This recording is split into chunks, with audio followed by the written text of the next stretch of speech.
গাছ যে রোপণ হয়েছে এগুলি কি সব ইনফরমেশন পাইছেন? জি এটা কি সত্যি না? জি, কালকে গিয়েছিলাম কালিয়াকৈর উপজেলায় আমি 2800 ডাব। এইটা ক্ষেত্রে যারা আপনি তো বলেই দিছে জুলাই ঘোষণাপত্র কবে দিবে, এটা তো প্রিপেয়ার্ড হচ্ছে, এটা তো অলরেডি ডিক্লেয়ার করে দিছে কবে জুলাই ঘোষণাপত্র দেওয়া হবে। এটা তো একটা মীমাংসিত বিষয়। মানে এটা জুলাইতেই হবে ঘোষণাটা? এটা ডেটটা তো বলে দিচ্ছে না, এত দিনের ভিতরেই হবে। আর আরেকটা প্রশ্ন আমার আছে, বাহিনীর সংখ্যা বাড়ানো হবে না, বাট তাদের অ্যাক্টিভিটিস বাড়ানো হবে, যেন কোনোভাবে ওই ডাকাতিতে অলরেডি 4 জনের অ্যারেস্ট আছে। সিল্কোর সিল্ক অ্যান্ড শাইন, যাতে আছে আর্গান অয়েল ও ওট প্রোটিনের গুডনেস, যা আপনার চুলকে রাখে হেলদি অ্যান্ড শাইনিং। আরেকটা জিনিস হচ্ছে যে এই যে কিছুক্ষণ আগেও আপনাদের বললো, ওই যে অনেক সময় মিডিয়া বলতেছেন যে হাবিবুল আউয়াল ওই যে আগে চিফ ইলেকশন কমিশনার অ্যারেস্ট হয়েছে, ইনফ্যাক্ট এখন পর্যন্ত অ্যারেস্ট হয়নি। অ্যারেস্ট হয়েছে নুরুল হুদা সাহেব, আর এটা হলো গতকালকে উনি ইসে থেকে অ্যারেস্ট হয়েছে, কী জানি বলে এই উত্তরা থেকে। বাট ওনারে যেভাবে করা হয়েছে যে মব জাস্টিস, এটা হলো কোনো অবস্থায় গ্রহণযোগ্য না, এটা কোনো অবস্থায় গ্রহণযোগ্য না। আর এটার সাথে ওনার যে ওই বিভিন্ন ওনার সাথে যে একটা খারাপ দেখছেন চিঠি পাঠায় দিছে, এরও কোনো অবস্থায় গ্রহণযোগ্য না।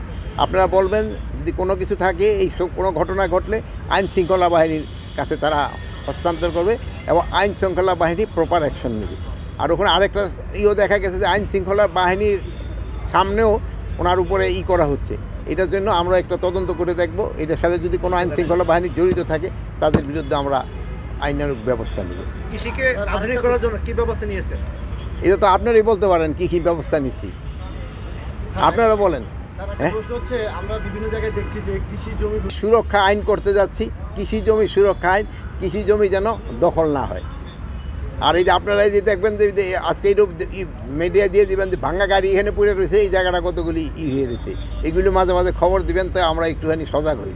এই ডিসি সাহেব, হ্যাঁ, একটা বিষয় হচ্ছে যে অপ্রচলিত যে ফলগুলো আছে সেগুলো বিকাশ এবং এগুলো আরো বাড়ানোর জন্য কোনো উদ্যোগ আছে? অপরিচালিত ফল না, আমাদের দেশে যে ফল, আমাদের দেশি ফল, এইগুলি কিন্তু অপরিচালিত না। দেশি ফলগুলি যেন আস্তে আস্তে, এই জন্য আপনি দেখলেন না আমি ওই যে 2টা ফল গাছের কেন বললাম, এই ফলগুলি গাছগুলি কিন্তু হারায় যাচ্ছে। এইগুলি ক্ষেত্রে আমাদের সবারই, আপনারাও করবেন, মানুষকে বলবেন যে অন্তত 2-1টা গাছ লাগো, আমাকে দেখুক। এই কাউ ফলটা দেখা হারাই যাচ্ছে, তারপরে যে বড়ই আছে হারাই যাচ্ছে। এক সময় কিন্তু লটকনও হারাই গেছে, কিন্তু এখন আবার লটকন কিন্তু খুব পাচ্ছে। কিন্তু এই জন্য বিদেশি ফলের সাথে সাথে আমাকে দেশি ফলটাকে বেশি প্রণোদনা দিতে হবে, যেন দেশি ফলটা লোকজনে, যেহেতু আমাদের আবহাওয়ায় দেশি ফলটা হয়ও বেশি এবং আমাদের কিন্তু খাওয়ার জন্য কিন্তু দেশি ফলগুলি আরও বেশি সুস্বাদু। তো আপনারা ভালো থাকেন, দোয়া করি। আল্লাহ হাফেজ।